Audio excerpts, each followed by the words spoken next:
क्या हो अगर मैं आपसे ये कहूं कि आतंकवाद अब सिर्फ गोली और बंदूकों और बमों तक सीमित नहीं रह गया। आतंकवाद अब हमारे कोर सिस्टम में घुस चुका है। नासिक के टीसीएस का कांड, जिसमें मास्टरमाइंड नीदा खान जो वहां की एचआर थी, 6 टीएल जिसमें आसिफ, शफी, शाहरुख, तौसीफ, दानिश, ये सब अपनी ही टीम के लड़के और लड़कियों को, टारगेटेड लड़के और लड़कियों को जिनकी उम्र 18 से 25 साल, हायरिंग के टाइम पे उनका फाइनेंशियल बैकग्राउंड चेक करके तब हायर करते थे। और कर क्या रहे थे ये? जबरन धर्म परिवर्तन, सेक्सुअल हरासमेंट, जबरन नमाज पढ़वाना, रमजान के टाइम पे फास्ट रखवाना, इस्लामिक अटायर पहनवाना, बीफ खिलाना, हिंदू देवी देवताओं को गाली देना। काफी टाइम से ये सब चलता रहा। अभी तक भी क्लियर नहीं है कि कितने लड़के लड़कियों का धर्म परिवर्तन हो चुका है। ये कांड खुला जब पुलिस की महिला टीम ने भेष बदलकर वहां के एम्प्लॉय बनकर वहां खुद नौकरी ज्वाइन करी, नहीं तो ये किसी को पता भी नहीं चलता। ऐसा ही मामला नागपुर से सामने आया है। नागपुर के एक एनजीओ जिसका नाम फिकर फाउंडेशन है, इसको चलाने वाला रियाज काजी, उसने एक और नाम रखा पढ़े हम और पढ़ाएं हम। इसे गिरफ्तार तो कर लिया गया है। ये पढ़ा क्या रहा था वहां, मैं आपको बताता हूं। इस्लामिक धर्म परिवर्तन खुद का कैसे करना है, दूसरों का कैसे कराना है, दूसरों का माइंड वॉश कैसे करना है, इस्लामिक ड्रेस कोड कैसे पहनते हैं, नमाज कैसे पढ़ते हैं, हिंदू देवी देवताओं को गाली कैसे देते हैं और दूसरों का ब्रेन वॉश कैसे करते हैं, जबरन बीफ उनको खिलाया और दूसरों को कैसे खिलाना है, ये सब चल रहा था।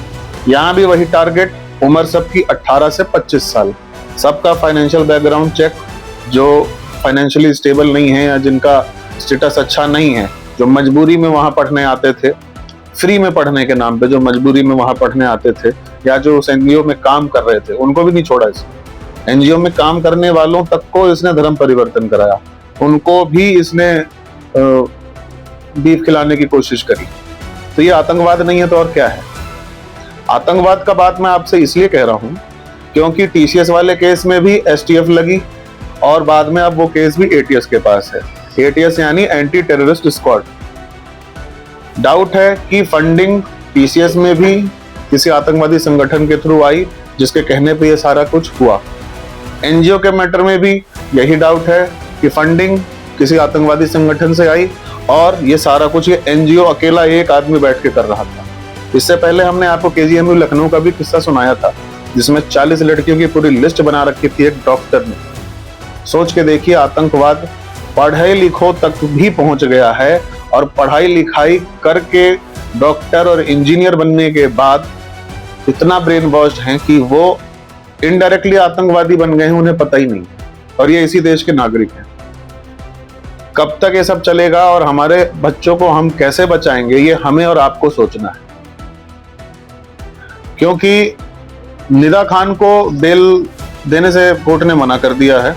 उसने दलील दी कि मैं 8 हफ्ते की प्रेग्नेंट हूं, तो निदा खान को तब भी कोर्ट ने बेल देने से मना कर दिया है। देश के डॉक्टर्स लव जिहाद कर रहे हैं, देश के इंजीनियर बम बना रहे हैं।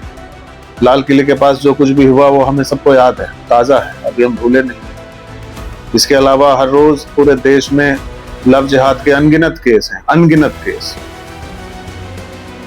हमें और आपको सोचना है कि हमें अपने घर के छोटे बच्चों को, लड़कों को, लड़कियों को, भाई बहनों को हमें सुरक्षित कैसे रखना है। क्योंकि जिस हिसाब से ये सब कुछ चल रहा है इस देश में, और हर केस, हर मैटर एसटीएफ और एटीएस को ही जा रहा है, तो मेरे हिसाब से शायद ये नया आतंकवाद, ये नया तरीका है आतंकवाद का, जिससे हम सबको बच के रहने की जरूरत है।